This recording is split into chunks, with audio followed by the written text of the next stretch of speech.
Balaji recording studio Jadavpur. Music by Mohan Yadav.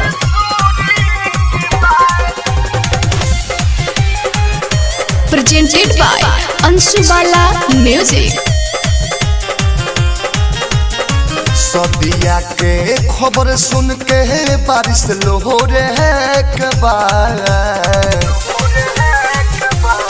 सदिया के खबर सुन के बारिश लोहरे के बाद हमारा मलिया के शादी यार सोरे के बाद हमारा मलिया के शादी यार सोरे के बाद आज ही ओकरा से रिश्ता तोड़े के बाद आज ही ओकरा से रिश्ता तोड़े के बाद हमारा मलिया के शादी यार सोरे के बाद हमारा मलिया के शादी यार सोरे के बाद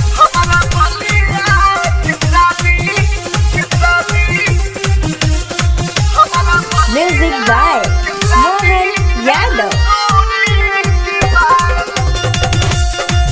प्रेजेंटेड बाय अंशुबाला म्यूजिक। ओखिया के सामने वो कर डोलिया नु जाई मर जाए यार कैसे देखल जाई ओखिया के सामने वो कर डोलिया नु जाई मर जाए यार कैसे देखल जाई हमरा पता लगल यार भोरे के बाद हमरा पता लगल यार भोरे के बाद हमारा मलिया के शादी यार सोरे के बाद हमारा मलिया के शादी यार सोरे के बाद Balaji recording studio Jadavpur. Music by Mohan Yadav. Presented by Anshubala music. दिलवा पे हमारा आज टूटल बा पहाड़ हो आसरा धारा के जिंदगी कोइलस कबार हो